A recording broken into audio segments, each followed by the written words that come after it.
Hello my dear students, this is Swati Chawla. Welcome to my YouTube channel.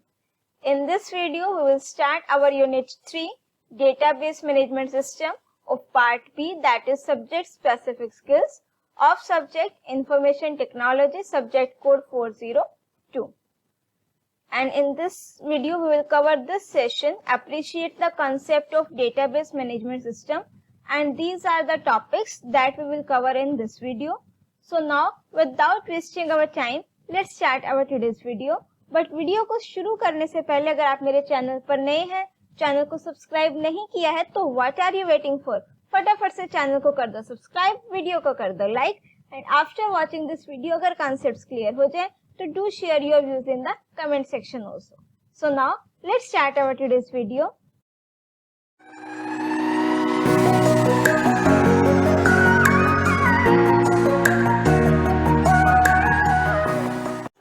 So now let's start with our first topic, that is data and information. Now data refers to the collection of facts and figures. Data means कुछ raw facts या figures की form में आपके पास जो data होता है जिसका अपने आप में कोई भी meaning नहीं होता. Just simple, these are your raw facts. And when processing is performed on the data, it gets transformed into a information. जब उस data की हम processing कर देते हैं तो then it will become your meaningful data. And this meaningful data is known as your information. For example, suppose मैंने आपके सेंसेक्स का डेटा कलेक्ट किया, मैंने कुछ सिर्फ figures they the 1,42,252. This is data, right. अब ये सिर्फ कुछ फैक्ट्स हैं, कुछ फिगर्स हैं जिसको हम क्या कहते हैं, डेटा. इसका अपने आप में कोई भी मीनिंग नहीं है, राइट. जब मैं इसके आगे उस सेंसेस का ईयर स्पेसिफाई कर दूं कि ये आपका जो डेटा है वो इस ईयर का है, तो then it becomes your information. तो हमने उस पर क्या अप्लाई कर दी, प्रोसेसिंग. तो व्हेन स्टार्टिंग में जो आपका डेटा होता है the simple figures, when the processing is done then it will convert into a information. So you can say this meaningful data is known as your information. अब now let's suppose for example I am having 3 Nisha in my class, right.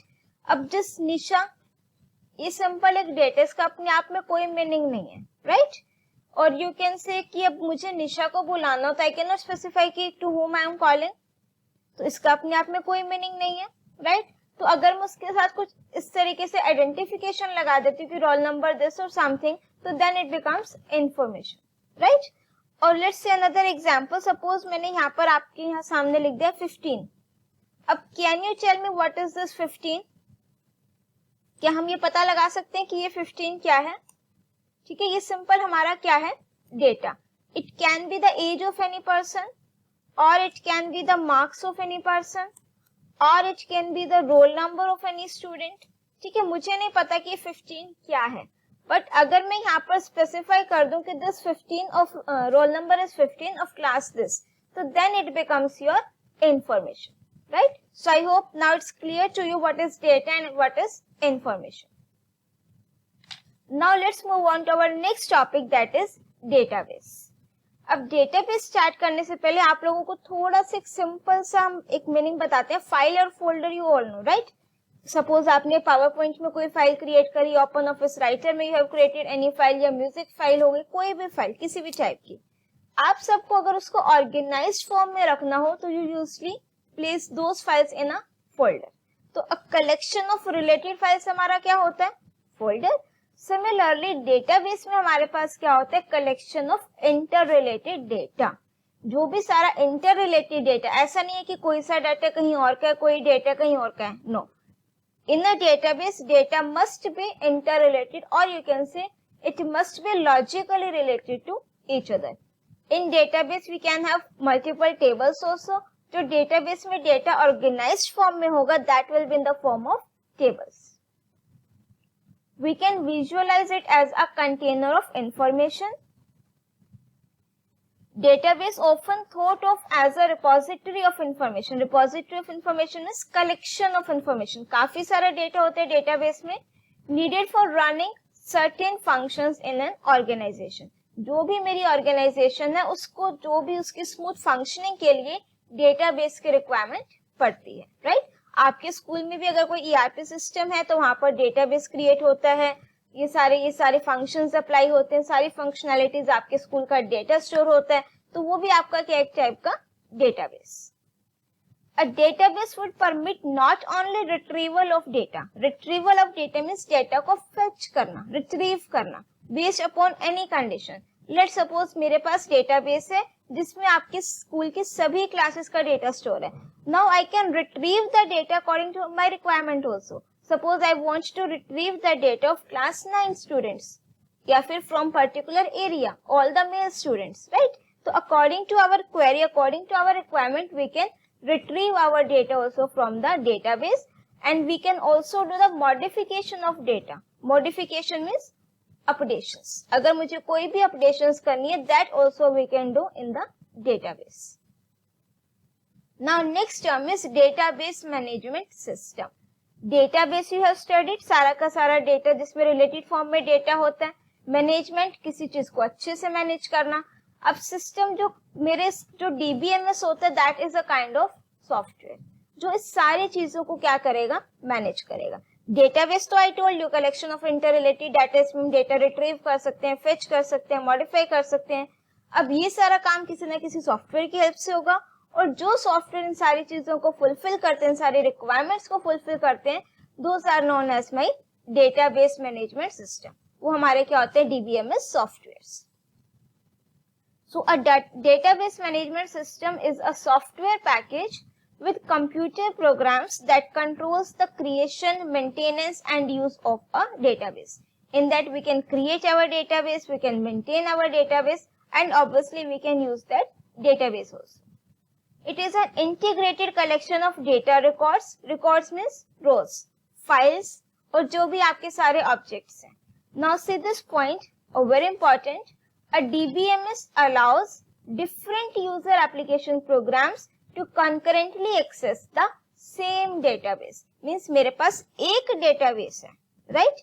उस एक database को मैं allow कर रही हूँ, multiple users can access that database, right? तो DBMS की जो main property, main feature है, what is that? It allows different users to concurrently access the same database. Concurrently means in a same time of span. एक ही time पर काफी सारे users जो है सेम डेटाबेस पर वर्क कर सकते हैं, उसको एक्सेस कर सकते हैं.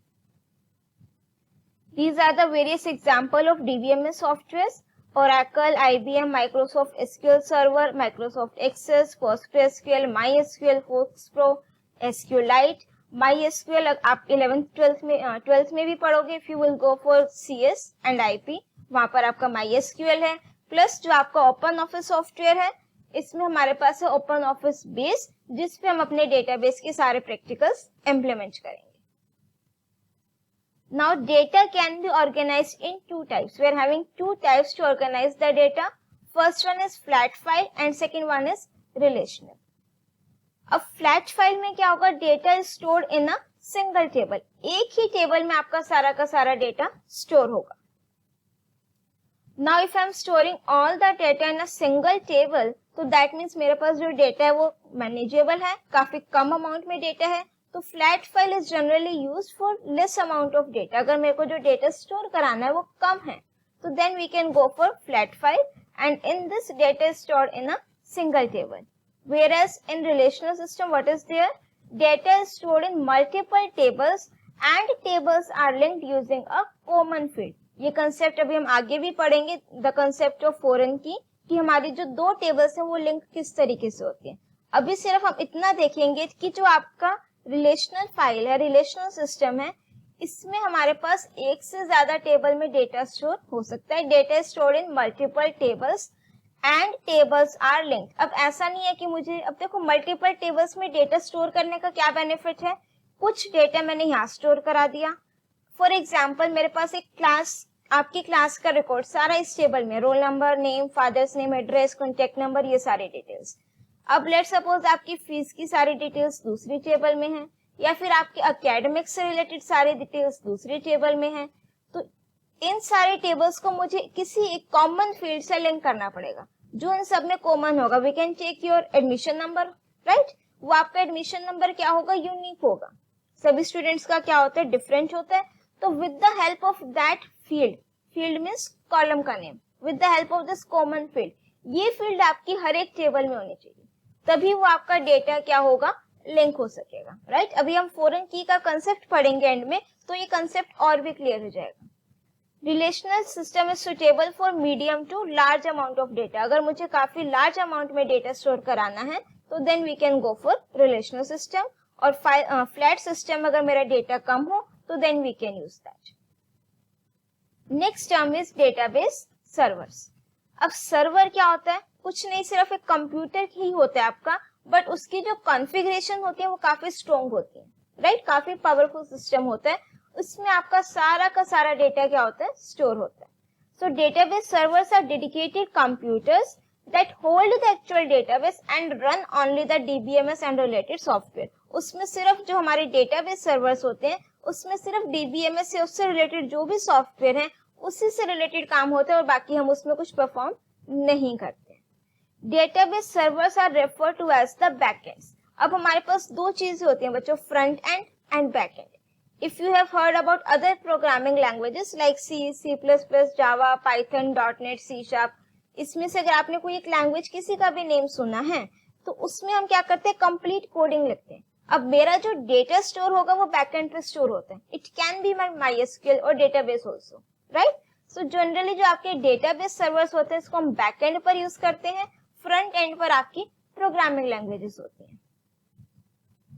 Now these are the various advantages of database: reduces data redundancy, data integrity, sharing of data, data security, privacy, data consistency, backup and recovery. First we will start with reduces data redundancy. अब redundancy means duplication of data, right? अब अगर मैं आपको थोड़ा सा पीछे लेकर के जाऊं, तब हमारे पास कंप्यूटर सिस्टम्स नहीं थे, इतने यूज नहीं होते थे, तो सारा का सारा डेटा तब मैनुअली यूज होता था, राइट। मैनुअली हम डेटा को स्टोर करके रखते थे। Even in today's scenario also काफी जगहों पर हम लोग रजिस्टर्स मेंटेन करते हैं। I am not sure, but आपके स्कूल्स में भी टीचर्स अटेंडेंस रजिस्टर, कुछ डेटा आपका सारा कंप्यूटराइज्ड होता है, कई जगहों पर डेटा मैनुअली भी स्टोर करके रखते हैं। तो इसको हम कंपेयर करते चलेंगे मैनुअली डेटा स्टोरेज से, तो आपको जो डेटाबेस के एडवांटेजेस है वो अच्छे से क्लियर हो जाएंगे।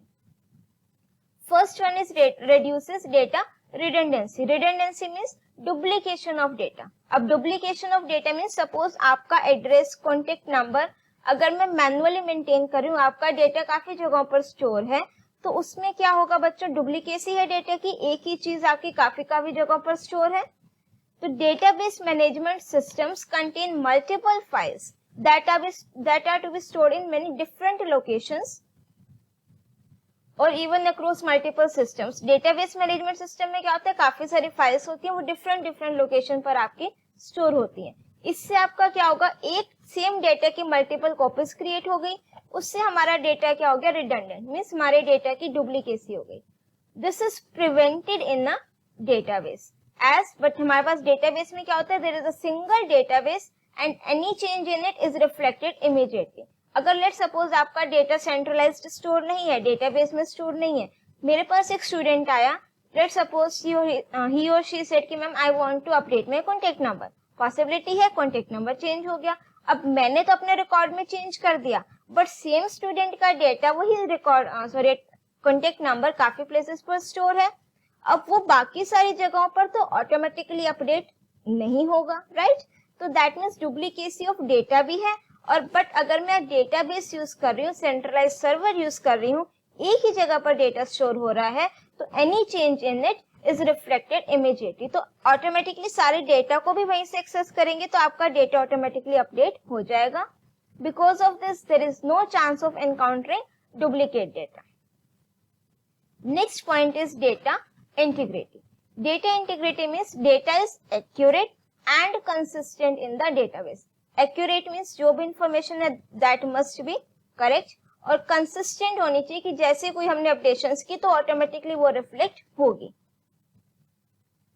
All of these databases contains data that is visible to multiple users. सारा डेटा आपका एक से ज्यादा यूजर्स को विजिबल है, सेंट्रलाइज्ड डेटा है, एक ही जगह पर स्टोर है, बट दैट डजंट मीन कि सिर्फ वो एक ही पर्सन के लिए अवेलेबल होगा. No, our database can be accessed by multiple users. So it is necessary to ensure that data is correct and consistent in all the databases for all the users. कि जो भी users उस database को access करेंगे सभी के लिए वो डेटा करेक्ट होगा, कंसिस्टेंट होगा. कंसिस्टेंट मीन्स अगर मैंने एक जगह अपडेशन कर दिए तो जो जो यूजर्स उस डेटा को एक्सेस कर रहे हैं उन सभी को भी वो चेंजेस रिफ्लेक्ट होंगे.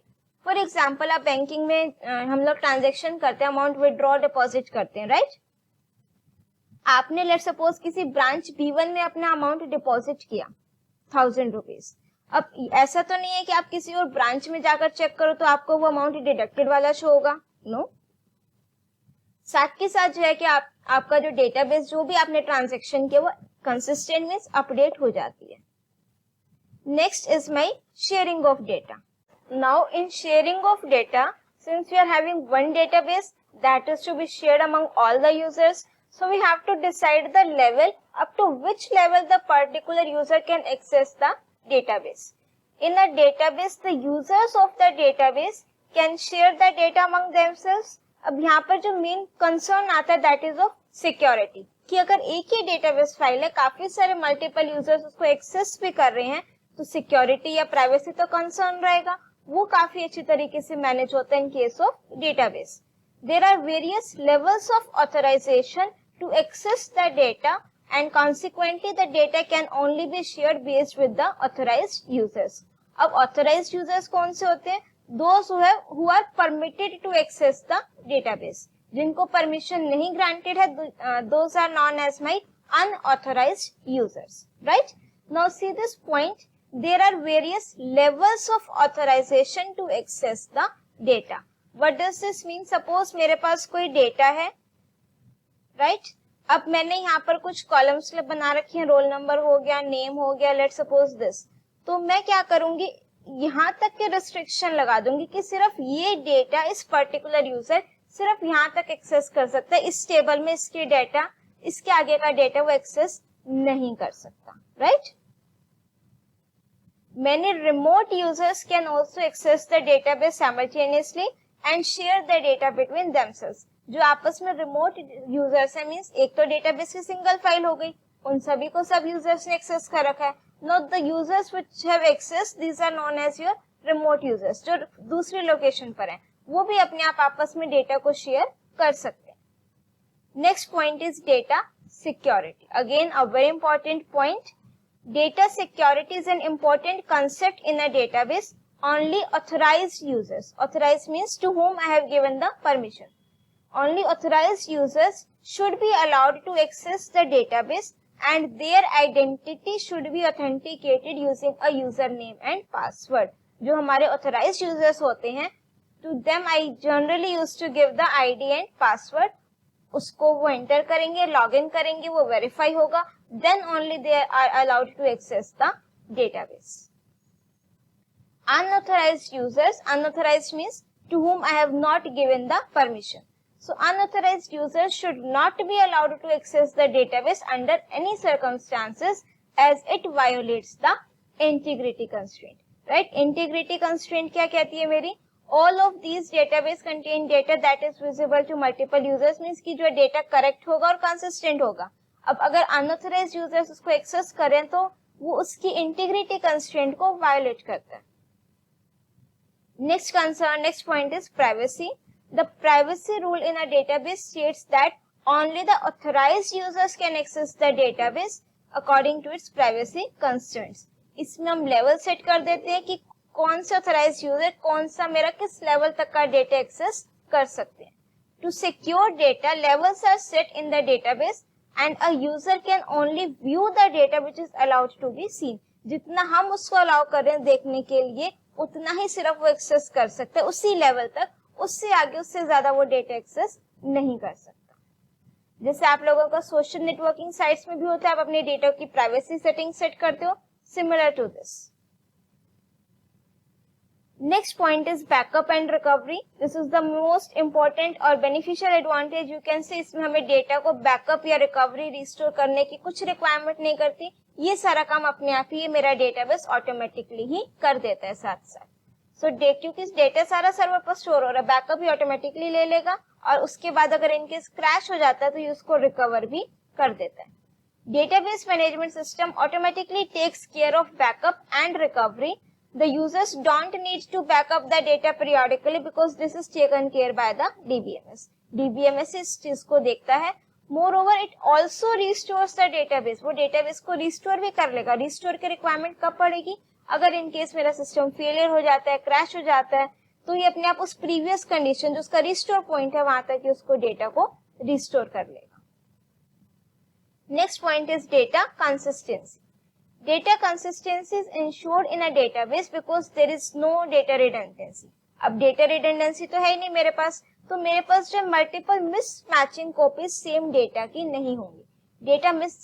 Data consistency का मतलब क्या होता है? There should be multiple mismatching copies of the same data. एक ही data की काफी सारी copies और वो copies आपके आपस में match नहीं कर रही हैं, right? So all data appears consistently across the database and must be same for all the users. जो भी डेटा उस डेटाबेस को यूजर्स देख रहे हैं उन सभी के लिए वो डेटा क्या होगा? सेम होगा. And if I have done any changes, तो जो भी चेंजेस होंगे वो इमीडिएटली रिफ्लेक्ट होंगे सभी यूजर्स के लिए. तो यहाँ पर आपकी डेटा इनकंसिस्टेंसी नहीं होगी, मींस आपका जो डेटा है वो क्या होगा? कंसिस्टेंट होगा. Those were the advantages of database. Now these are the various features of database. A database can have one or more tables. एक ही एक से ज्यादा कितनी भी टेबल्स आपकी डेटाबेस में हो सकती हैं, बट मेक श्योर जितनी भी टेबल्स होंगी that must be logically related to each other. Each table in a database contains information about one type of item. अब what does this mean कि मेरे पास डेटाबेस में इतनी सारी टेबल्स हैं. अगर मैं उस टेबल की एक टेबल की बात कर रही हूँ तो उस टेबल में उसी से रिलेटेड ही सारा डेटा होगा. लेट्स सपोज अगर मैंने एक टेबल बनाई फीस से रिलेटेड, तो उसमें सारा का सारा डेटा उसी से रिलेटेड होगा. उसमें मैं एकेडमिक्स का कुछ नहीं स्टोर कराऊंगी, राइट? एकेडमिक्स की सपोज मेरे पास सेकंड टेबल है. So each table in a database contains information about one type of item. In every table at least one column must be there which identifies the record uniquely. जो मेरे record को uniquely identify करेगी. तो हर एक table में एक column ऐसा जरूर होगा, और वो कॉलम जनरली वो होगा बच्चों लाइक एडमिशन नंबर हो गया, आपका रजिस्ट्रेशन नंबर हो गया, इस तरीके से. अगर हम रोल नंबर की भी बात करें, इसको जनरली उस कॉलम को प्राइमरी की बोलते हैं बेटा, राइट? अगर मैं रोल नंबर की भी बात करूं, तो अगर मैं पूरे स्कूल का डेटाबेस बना रही हूँ तो पूरे स्कूल में रोल नंबर 1 भी काफी सारे होंगे, रोल नंबर 2 भी काफी सारे होंगे. तो generally we used to avoid this roll number column as a primary key, हम उसको नहीं रखते हैं. ठीक है, अगर मैं क्लास का डेटाबेस बना रही हूँ तो then it can work, but पूरे स्कूल का डेटाबेस बना रही हूँ तो admission number, registration number, Aadhaar card number, ये चीजें आपकी क्या होंगी? हर एक पर्सन के लिए यूनिक होंगी. Next is RDBMS. RDBMS stands for relational database management system. अब तक हमने सिर्फ क्या पढ़ा? पहले डेटाबेस पढ़ा था, फिर हमने डीबीएमएस पढ़ा, that means database management system. Now it's RDBMS, relational database management system. इसमें कुछ नहीं है, सिर्फ रिलेशनल मीन्स आपका जो भी डेटा होगा that will be organised in the form of tables, in the form of rows and columns. In relational data model, the data is organized into tables, that is in the form of rows and columns. A relational database is a type of database. It uses a structure that allows us to identify and access data in relation to another piece of data in the database. Means इसमें हम अपना data जो store कराएंगे that will be in the form of table, in the form of rows and columns. Now these are the various terminologies जो आपकी use होंगे. This is my table, student ID, first name, last name, date of birth. अब एक record, this one student ID जिसकी 6473 है, this is the record, और you can say row. एक record, इस जो हमारा हॉरिजॉन्टल डेटा है, this is known as your row और रिकॉर्ड, और इसी को हम टपल भी बोलते हैं, TUPLE, tuple. And this is your column field names, that means column student id, for name, surname, date of birth fields, this means column. ये complete आपकी टेबल है. डेटा आइटम्स मीन्स उस टेबल के अंदर हमने जो वैल्यूज स्टोर करा रखे, these are known as your data items, और you can say values. अब मेरे पास आती है बच्चों की फील्ड. की फील्ड हमने पढ़ा भी लास्ट पॉइंट. इन every table at least one column, at least means एक भी हो सकता है, एक से ज्यादा भी हो सकते हैं, at least one column must be there which identifies the record uniquely. तो इस टेबल में वो कौन सा कॉलम है बच्चों, student ID. First name same हो सकता है, लास्ट नेम सेम हो सकता है, डेट ऑफ बर्थ भी सेम हो सकती है, बट जो स्टूडेंट की आईडी है वो मैंने सभी स्टूडेंट्स को यूनिक प्रोवाइड की है, तो उस कॉलम को हमने क्या रखा है, प्राइमरी की सेट करा है। तो this is my key field, और you can say primary key. Next topic है प्राइमरी की। प्राइमरी की आपको पता लग गया व्हाट इज प्राइमरी की।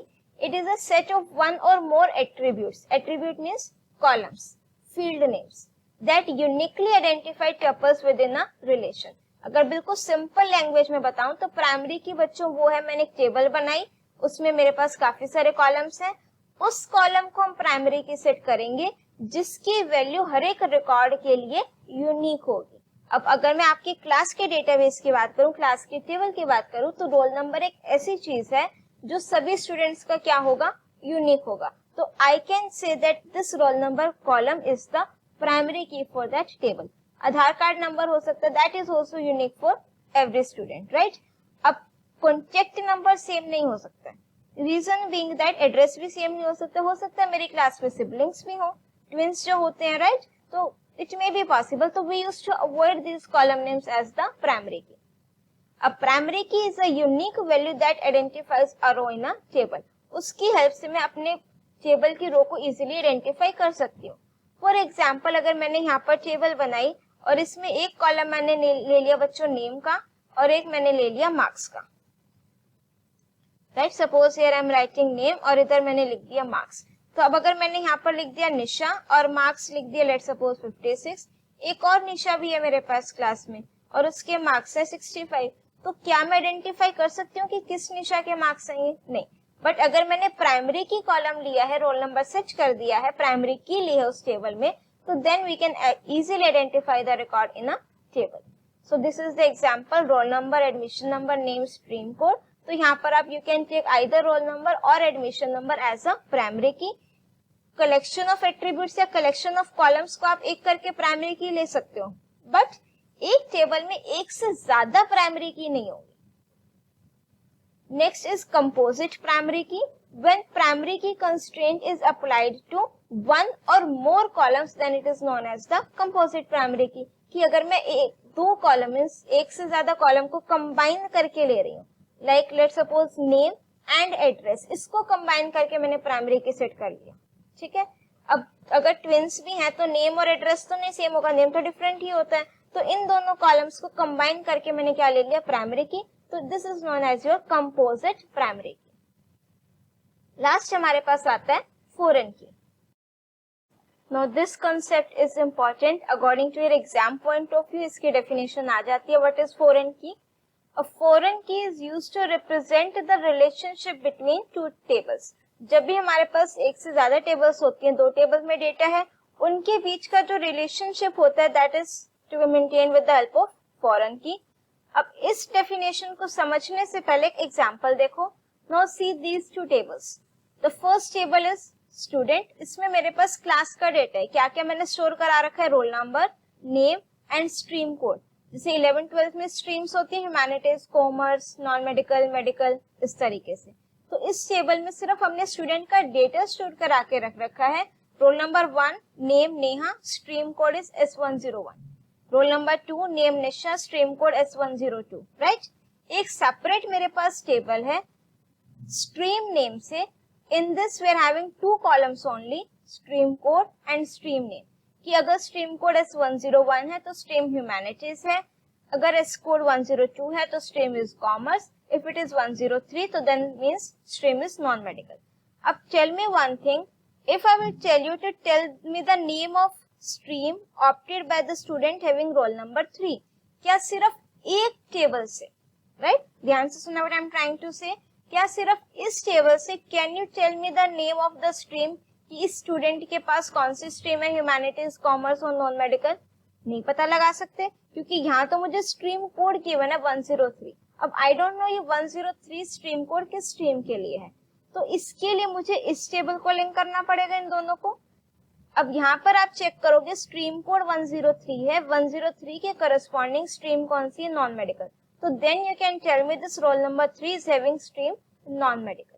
अब ये किस तरीके से बताया आपने, दोनों टेबल्स लिंक है। यहाँ पर मेरा कंसेप्ट आता है फॉरेन की का। अब जब भी मेरे पास फॉरेन की का कंसेप्ट होगा, एक कॉलम आपका ऑलवेज सेम होगा दोनों टेबल में। अब see this column stream code and stream code, this is same in both the tables, ठीक है। सेकेंड पॉइंट क्या है, जो कॉलम आपका दोनों टेबल में सेम है, एक टेबल में वो प्राइमरी की का काम करेगा, दूसरी टेबल में वो कॉलम मेरा फॉरेन की होगा। व्हाट डज दिस मीन कि अब जो ये स्ट्रीम कोड की वैल्यूज है 10123, इस स्टूडेंट वाली टेबल में तो वो रिपीट होंगी, ऑब्वियसली होंगी, एक स्टूडेंट के पास एक से ज्यादा स्ट्रीम हो सकती है। तो इस टेबल के लिए ये वाला कॉलम क्या हो गया, फॉरेन की। बट अगर मैं अपनी स्ट्रीम टेबल की बात करूं, यहाँ पर तो मेरे को रिपीटेशन की रिक्वायरमेंट नहीं है, तो दैट मीन्स इस टेबल के लिए स्ट्रीम कोड क्या होगा, प्राइमरी, राइट। अब प्राइमरी की को ही हम और क्या कह सकते हैं, की कह सकते हैं, सिर्फ की कहीं पर लिखा हो तो दैट मीन्स वो आपकी कौन सी की है, प्राइमरी की है। अब की एट्रीब्यूट भी बोल सकते हो, बाकी सारे जो प्राइमरी की एट्रीब्यूट्स नहीं है, मीन्स प्राइमरी की कॉलम्स नहीं है, उनको हम नॉन की एट्रीब्यूट भी कह सकते हैं, right. Now see this definition, a non की एट्रीब्यूट, नॉन की एट्रीब्यूट दैट मीन्स इस कॉलम को देखो बच्चों, नॉन की एट्रीब्यूट जो हमारा फॉरेन की है, right. A non-key attribute whose values are derived from the primary key of some other table. इसकी वैल्यूज कहाँ से आई हैं, दूसरी टेबल के किसी और इस कॉलम से जो मेरा प्राइमरी की है उस टेबल में, right. Is known as foreign key in the current table, वो इस टेबल के लिए मेरे पास क्या है, फॉरेन की। दोबारा से डेफिनेशन देखते हैं, अ नॉन की attribute whose values are derived from the primary key of some other table is known as the foreign key in the current table. ये जो आपका स्ट्रीम कोड कॉलम है, दिस इज नॉन की attribute, ये primary की नहीं है, तो बट ये कॉलम मेरा दूसरी टेबल में क्या काम करेगा, प्राइमरी की का काम करेगा। तो फर्स्ट टेबल के लिए मेरा क्या हो गया, फॉरेन की, राइट। तो अगर एग्जाम में डेफिनेशन आती है तो you have to write the definition and you can explain it with help of an example also, right. So इस वीडियो के लिए इतना ही। आई होप ये सारे कंसेप्ट आपके एकदम क्रिस्टल क्लियर हो गए होंगे। डिटेल्ड एक्सप्लेनेशन आपको जरूर पसंद आई होगी। If still you are having any doubt you can write it in the comment section and if you like my video, बच्चों एक लाइक तो वीडियो को जरूर बनता है। अगर आपको कंसेप्ट क्लियर है, वीडियो पसंद आई है तो please like this video and subscribe the channel also अगर आपने अभी तक सब्सक्राइब नहीं किया है, and do share your views in the comment section also. Till then keep watching, keep study.